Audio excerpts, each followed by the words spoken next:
How's it going, everyone? Marriland here, and I've actually got something different to talk about today because my friends at Pokemon, they didn't send me anything this time. Instead, they actually gave me a chance to take a look at the upcoming Pokemon TCG Live app slash program slash service slash everything. So, in case you didn't know, the Pokemon trading card game, it has an online version, the Pokemon trading card game online. However, late last year, they actually announced that they would be replacing that with this upcoming service called Pokemon Trading Card Game Live. And it's basically the same thing, I mean, in a nutshell, but it did make a lot of changes. So, it's been interesting kind of seeing how it's developed.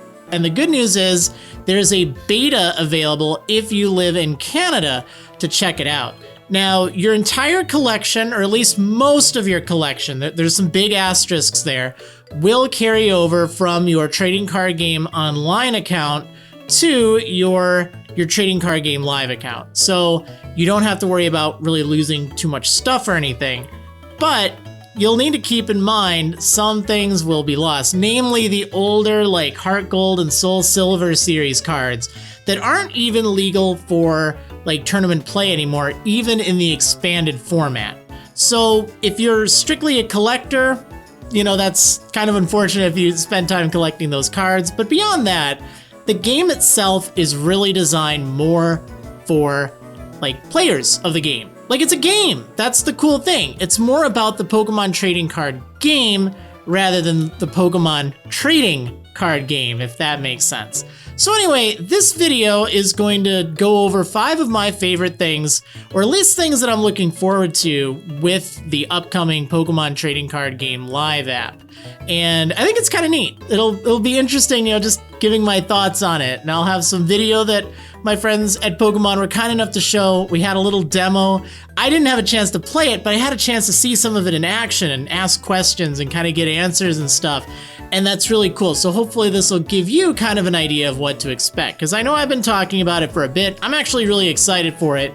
Even before all of this, it sounds like it's right up my alley. So first and foremost, I'd say the most important thing, something that I was dreading, because you know what? I took one look at this and I'm like, oh great, here we go. Battle passes. You're gonna have to pay for the premium battle passes, and it's gonna be a monthly fee, and that's where they're gonna get you. To my surprise, this is fantastic news. They have said that there will be no in-app purchases. That is correct. No in-app purchases. So the battle pass and the premium pass and all that, the premium pass plus, you unlock those with these crystals. So there are 3 different like economy systems, in-game currencies that you can use to get different things. There's your coins, which you use for, like, I don't know, kind of more along the lines of cosmetic things, like your deck boxes, your coins, different clothing and customization options. Those are locked behind coins. All right, and then there's crystals, which those are used for a lot of things. That's kind of your wild card currency. I think you can use it for other stuff, like to get credits, but you also use that to get the premium battle pass, which unlocks more rewards. And then the premium pass plus, I think I saw that has even more. So, the crystals are very important. They're probably the most important of the currencies. But then there's the third currency, which is credits. And these credits, these are used to actually craft basically any card you want. And I'll talk more about that in a moment, because that is one of my other favorite things about this. But there's these 3 currencies, and, I saw that, I'm like, oh boy, here we go. Here we go. But I was so surprised and so pleased to hear that that's not the case. You don't buy these. In fact, you can't. Like, you get some of the stuff from opening up booster packs, of course, like credits. Again, just to touch on that briefly, how that works is when you pull more than 4 of a copy of a card, like that's the most you can have for most cards in your collection, your overall collection, then any extra beyond that get converted into these credits. And you can spend these credits to buy any card you want, so you don't even have to trade. And again, I'll talk about that more in a moment, but that's what they're for. So you can still get stuff, obviously, by buying the physical packs because they have the booster cards in it, but you don't just buy it in the app.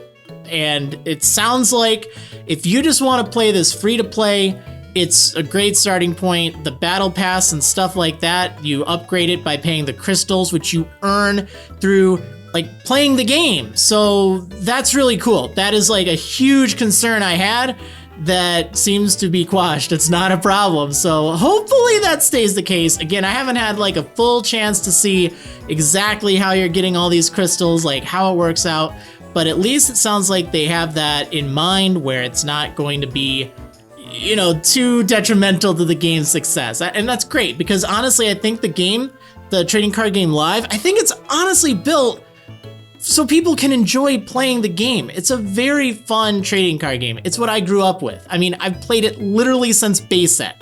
I've flown across the country. I've played in different tournaments, and it's been so much fun. I've met so many friends through the trading card game. That's why I'm so passionate about it. Now, I'll be honest, I haven't played a lot lately. I mean, you know, there's obvious reasons, but even just in general, like, having the trading card game online, the previous iteration, the current iteration, it's nice, but something that held me back. In fact, let's get to the second point here, because something that held me back from that is trading and the value of cards and this whole like economy behind that. Now, obviously in the trading card game online, you can't buy cards. You can't, you know, pay someone, hey, I'll give you $5 for, you know, this or whatever, because it's all in game.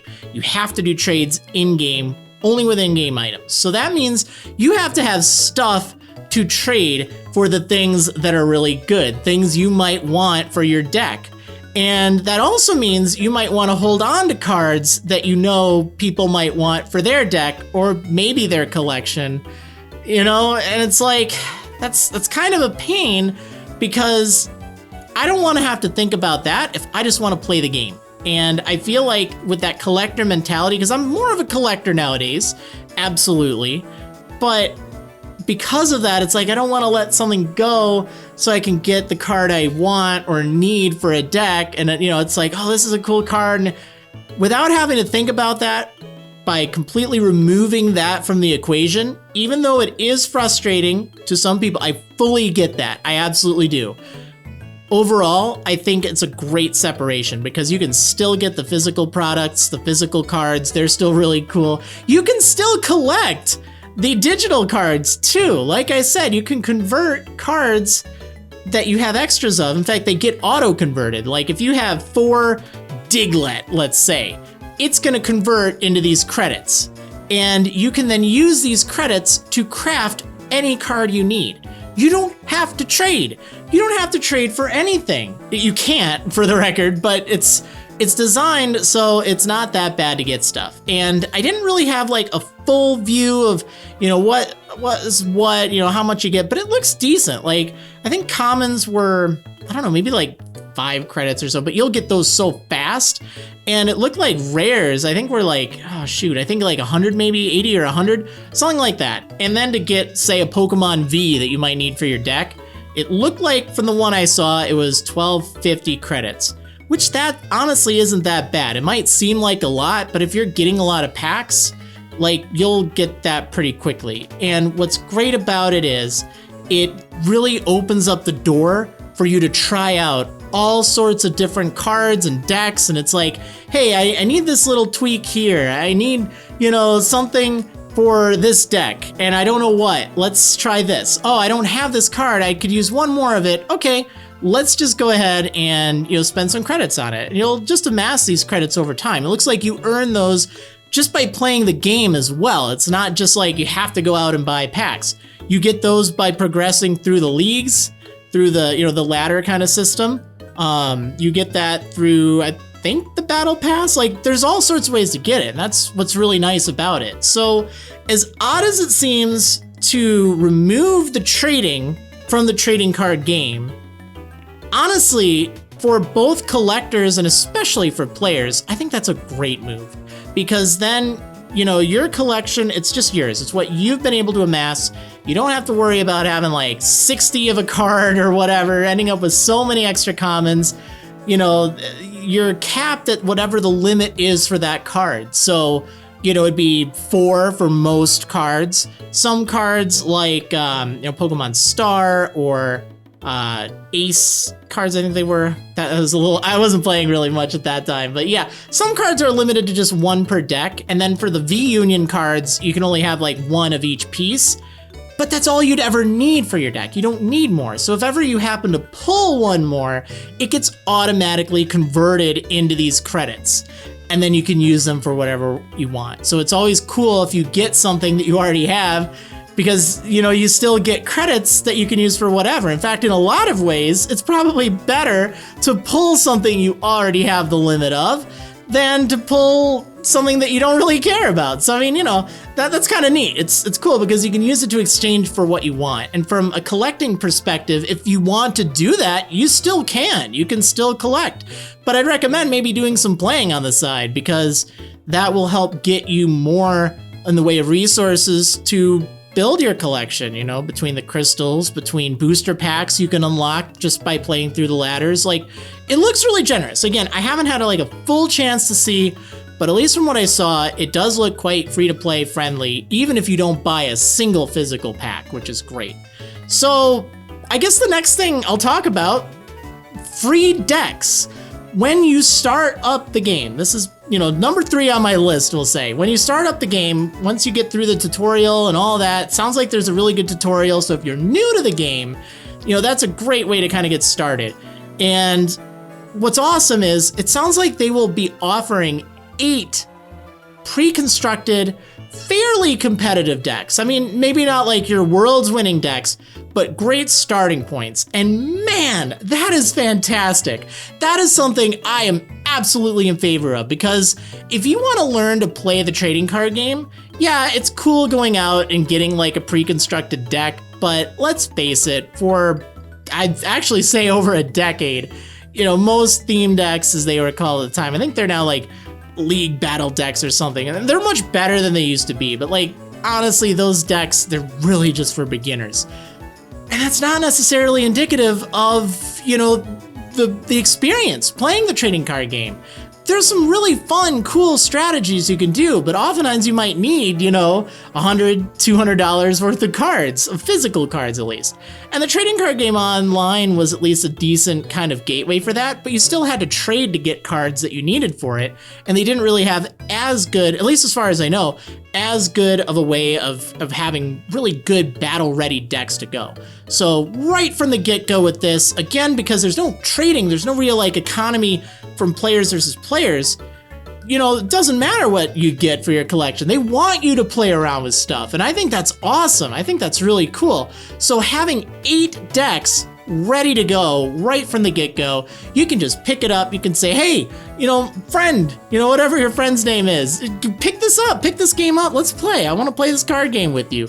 And you can just play with your friends, and they can have those same 8 decks, and then you can each work on improving those decks, or maybe like you read something online and you try something else out. It's just cool. Like, I think that's a great starting point. So I'm very excited for that. I think having 8 decks ready to go, and again, that's just at launch. Maybe they'll do more in the future. And of course, you know, if you buy like decks that are pre-built, you can also import those and get all the cards for them, which is really nice. So yeah, I think that's great. I think that's awesome. Definitely a huge like win for beginner players that want to get good, like that want to actually have something decent to try out, rather than just, you know, start out with a deck and then hope to get good trades or good pulls or whatever. I love that. I think that's great. So the next thing I want to talk about is the convenience factor. You know, I'll be able to play it on my phone. That's something really cool. So with the trading card game online, the previous iteration, the one that's currently out, you could play that on your tablet, which is cool, and you could play it on your PC or Mac, but it wasn't available on the phone because, you know, there's a lot to fit in on that interface. and trying to squeeze that into a phone, which could have all sorts of different resolutions and sizes, a lot more challenging than a tablet.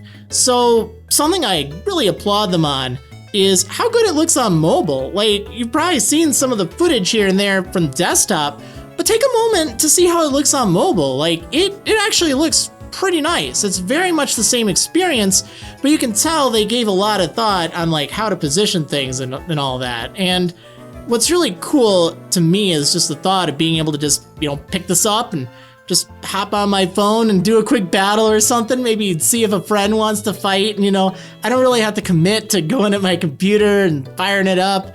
I can just say, hey, let's do this. And it's cross-platform, so if your friends want to play on their phones, you want to play on your PC or your tablet or whatever, like that should still work, which is really cool. And, you can pick up right where you left off. It's synchronized to your Pokemon account, which is great. So you don't have to worry about your phone having different stuff than your PC, let's say. So just that convenience factor is really cool. Now, unfortunately, if you have an iOS device, if you have, like an iPhone or an iPad, you won't be able to scan the code cards from that device. You'll have to, and you weren't able to online anyway, but on Android, you will be able to from the sounds of it. So that's really cool, because it definitely stinks having to like for me, I'd have to get my webcam and like do this weird setup to like scan the cards really quick. And it's just kind of a pain. And I get a lot of that is because, like iOS and, if they consider it like an in-app thing, they always got to have their slice of the pie. And that just doesn't necessarily work with Pokemon's model, but that's probably why it is. Again, that's not something they told me. It's just kind of a guess as to why, because how apps and the app stores can be with stuff like that. But needless to say, it is unfortunate I can't do it straight from my phone, but if you have an Android phone, it sounds like you'll be able to. So hopefully that's the case. All right, so the last thing that I'm really excited about for this, it's something I've kind of touched on already throughout these previous 4 points, but it's just playing the game again. Like, honestly, that's something I've missed for a long time, and just being able to play with friends. Like, for me personally, just being able to play the card game with some friends I used to go to the league with way back, some friends I used to go to the tournament with. I don't have to worry about building a deck, like a physical deck. I always can. That's the cool thing. I can try out decks. I can play around with them without like committing to buying a card or, moving it to my deck from my collection or something.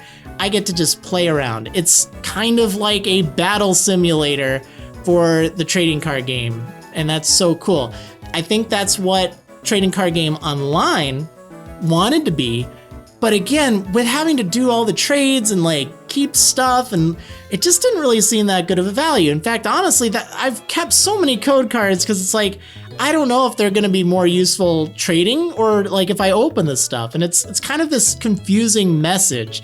So having it set up so this is about playing the game.